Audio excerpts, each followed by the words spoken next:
It's my pleasure to introduce Tim Murray to our conversation today. Tim is the newest member of the In Economics team, along with his business partner, Phil Hazlitt. Phil and Tim founded Precision Economics, having previously worked for the Productivity Commission, and in recent years they've been sharing and applying their knowledge and skills to help clients with a variety of interesting problems and challenges. Welcome, Tim. Today we're going to be talking about the election that will be held on Saturday the 3rd of May. We're doing that because you've developed a model similar to some of those that have been used in the United States, such as Real Clear Politics and the 538 project, to give a better handle on election outcomes than the traditional opinion polls have been able to do. Tim, can you talk to us about the origins of your model and what it seeks to do? Thanks, Saul. Phil and I are really happy to be on board. Phil and I started putting together election models probably over the past decade or so, as you mentioned, inspired by a lot of the examples that we saw in the United States from groups like 538. I think part of the origin for a lot of this work overseas, as well as what motivated us here, as you mentioned, so this acceptance or this acknowledgement that polls are imperfect. Often polls are some of the best information we have about the situation for what the direction an election might be heading. Statisticians sort of develop these techniques and models to try to better understand the bias in the polling and where voter sentiment might actually lie. As you mentioned, these things sort of became most popular in the United States with organizations like 538 building models. They provide really detailed descriptions of the state of the electoral landscape. And the underlying idea was that we know that these polls, as I said, have bias, that they're missing groups, they've got small sample size, they have errors, all these sorts of things. And these models attempt to quantify and represent that error for the different pollsters in different locations so that these predictions can be more accurate than the polls alone. The other strength of this sort of thing is that it can not only predict aggregate results, so like total number of seats or total two-party preferred and things like that, but it can drill right down to the seat level, look at states, look at different groups. And it's that sort of diversity of things included in the model that makes them really more useful and provide additional insights to people who are interested in these sort of things, as well as to clients. As I understand it, this model is based on the data you collect from a variety of published opinion polls. Without giving away any of your trade secrets, could you say a little bit more about how your model arrives at its conclusions and predictions? Yeah, good question. So as you mentioned, the data comes from a range of different sources. Polls are obviously a very important source of data. Our model can include polls with different time coverage, different sample sizes, different geographic levels. So we can have national level polls, state level polls, as well as information that comes from the seat level. That's sort of the main source of data, that polling data. And we've already talked about the errors and the bias that these models try to represent in that. But it can combine those data sources with a range of other different sources of data, which can hopefully more accurately inform the direction that voters are going. So while polls are included within real election outcomes at the state, national and electoral level, all that data is included as sort of a ground truth. We know the election outcomes are an accurate description, the way that voters actually went. And then the polls sort of guide the trajectory in the middle times. We can also include a number of factors that are sort of typically not included in polls per se. We can include demographics and have different demographic groups moving in different ways, contributing to those three levels of government, as I sort of mentioned earlier. We can also include a number of other data sources like economic variables, things like changes in interest rates or unemployment, things like that. All that sort of stuff can be included in these frameworks to try and look at and better understand the sort of things that influence the way that voters will go. The advantage of this sort of stuff is that typically in the media, you'll often see reported just sort of a pollster's two-party preferred score or something like that, as though that's some sort of statement of exactly where we are. We don't even necessarily see a combination of polls or an acknowledgement of how wrong those polls can be, the sorts of errors they can have.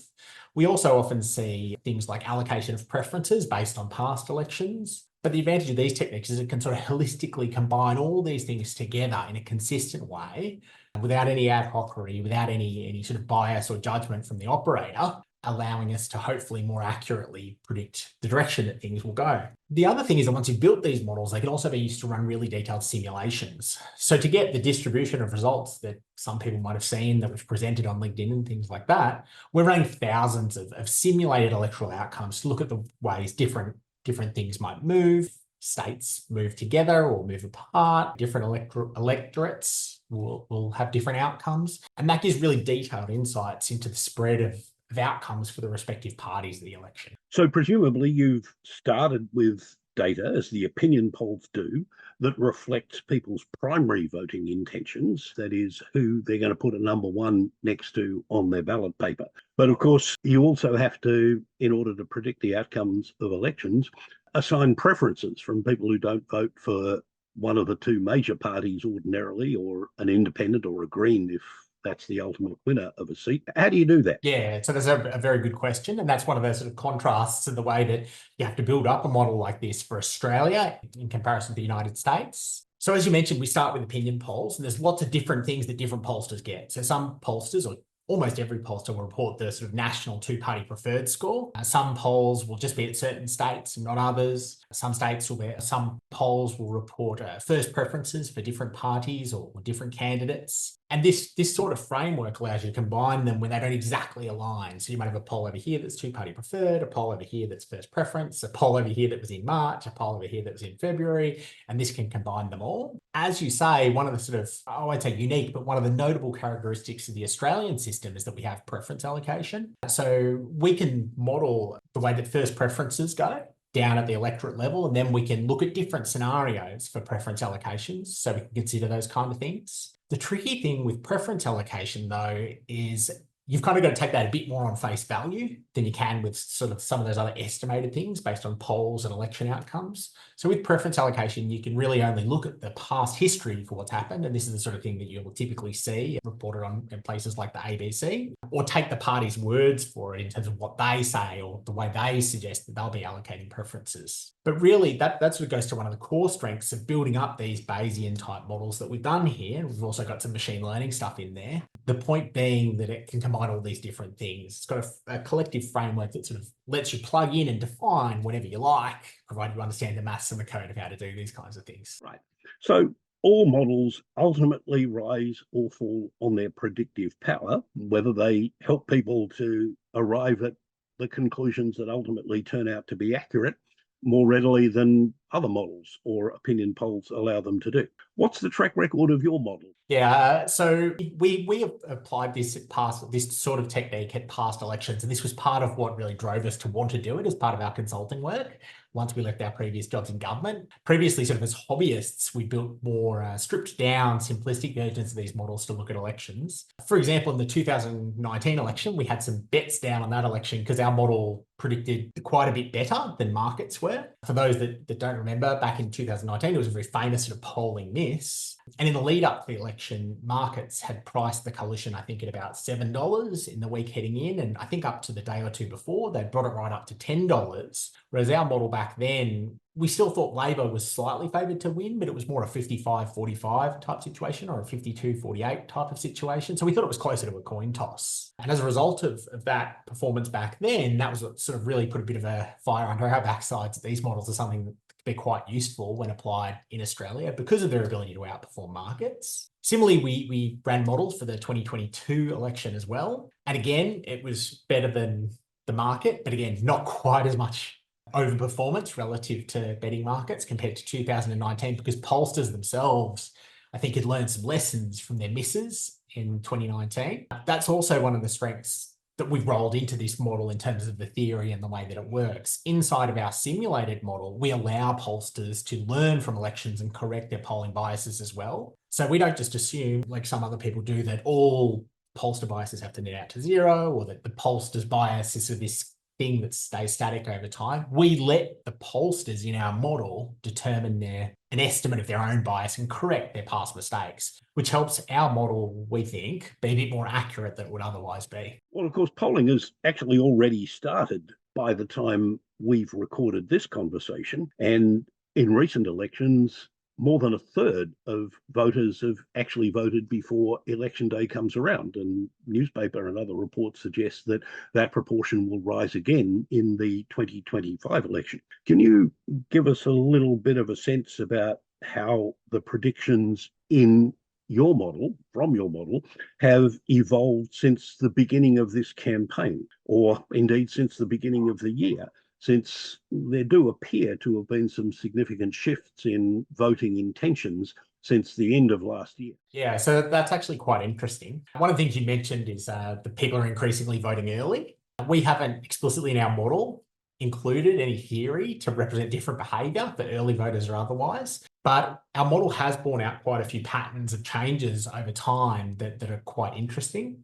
First off, I think as most people kind of know and has been widely spoken about in the media, the start of the year, the coalition was really in quite a strong position, sort of favoured to win the election back then. I think earlier in the year, we had the coalition favour, but we still thought the hung parliament was the most likely. But sort of since New Year, there's been a sort of a big turnaround in the ALP's fortunes, sort of a shift away from the coalition and towards ALP, sort of mirroring the situation in reverse that happened for the ALP in terms of polling, and this is also shown in our model, around the time of the referendum. So just before the Indigenous referendum, the ALP were in a really quite a strong position, and as that referendum unfolded, for a range of reasons which I don't necessarily know the answers to, just as that unfolded, the fortunes really shifted so that voters sort of shifted towards the LNP and away from the ALP on a two-party preferred basis. And this year, as we sort of said, there's been a bit of reverse of that. So just basically since New Year, it's just been almost this turning point where voters on a two-party preferred basis have sort of shifted away from the LNP towards independents and other candidates and towards the ALP,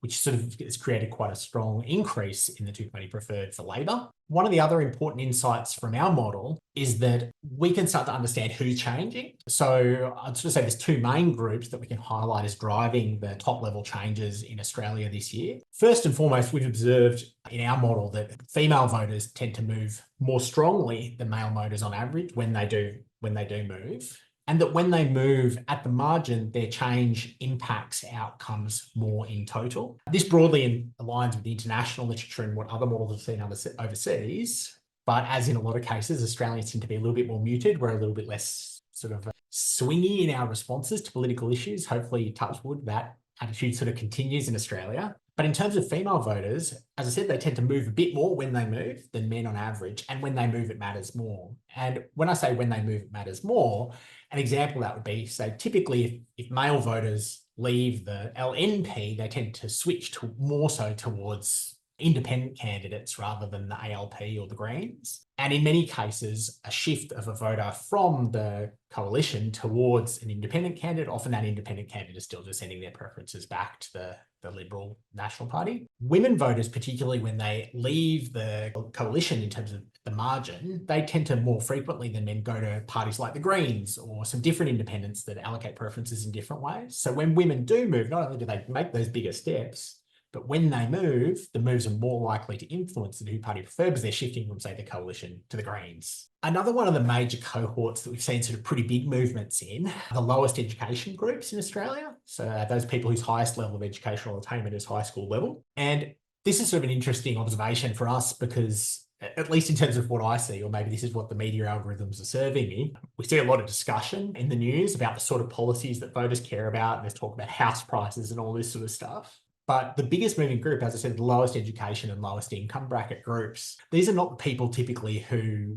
would be in the market to buy houses anytime soon. So I'm not sure how impacted they're going to be by house prices, except potentially aspirationally. And these groups are probably more impacted by things like considerations around cost of living or even just general sentiment and vibe around different political parties. So overall, that's sort of the two key messages, the sort of drivers of the change. This year, we've seen big shift, as everybody knows, away from the LNP coalition towards the ALP. And a big driver of that has been women and the lowest education, lowest income groups in the Australian community. Tim, what about regional variations? So there's been an expectation that the coalition would do well in Victoria, in part because of voters' anger in that state, the run-up in state debt and poor economic management or management of the pandemic during that state. On the other hand, it looks as though Labor's going to hang on to its much strengthened position in Western Australia. What, if anything, is your model picking up about regional variations in voting patterns during this election campaign? Yeah, a very good and interesting question. First off, we can make different comments about the states as well as some electorates, but there's not really been a big story around the regions within states, so the regional Australia versus the major capital cities that we've seen. But there is an interesting story around the states, as you've said. So one of the things that we'd been looking at was the swings in votes as well as the change in seat numbers. And my partner, Phil, did a post on this back in February, as well as a more recent one just about a week ago. And in that, we sort of highlighted some of the changes for the states February to now. As you say, sort of earlier in the year, and Victoria in particular, voters have sort of complex sentiments around state versus national governments. But earlier in the year, the strength that the coalition had was really coming from Victoria and New South Wales. So when the coalition was looking to do quite well, a lot of the seats they were likely to pick up were in Victoria and New South Wales. But what we've seen sort of in the past month or two, or the past few weeks, is really an unwinding of a lot of that. So the coalition is still looking to probably pick up a few seats in New South Wales and Victoria, but it's nowhere near as strong as it was earlier in the year. You also mentioned WA, which is an interesting one, because as far as our modelling is concerned, I think from February to present, the relative two-party position, or the number of seats that the Liberals will gain or lose in WA hasn't really changed. It's basically the same now as it was in February. So that sort of broadly aligns with what you've sort of described there. Yeah, that's interesting. But I guess ultimately the proof of the pudding is in the eating. Yeah, so as you say, the test of any model or the test of any pudding is in the eating. At the moment, our model has the most likely outcome as being an ALP majority with about a 60% chance, and the second most likely outcome being a hung parliament. The chance of an LNP majority is vanishingly small. I think it's like about 1.5% chance at the moment in our model, which is really, really quite low. Which is not to say that there can't be big changes even in a week. We've seen some quite big changes historically at various points, but certainly at the moment, our model is predicting an ALP majority with a 60% chance. Still a very good chance of a hung parliament though. That's it. As an economist, as a modeler, as a maths person, Phil and I back what we've built. We've got a good confidence in what we've put together here. So we'll be sort of talking more about it in the last week and putting more materials out. Another thing that's really important to Phil and I is intellectual honesty. So before the election, we'll be posting or registering online somehow. We're not exactly sure of the exact mechanics of how we'll do that yet. All the probabilities we have for all the seats so that people can hold us to account for what we've said.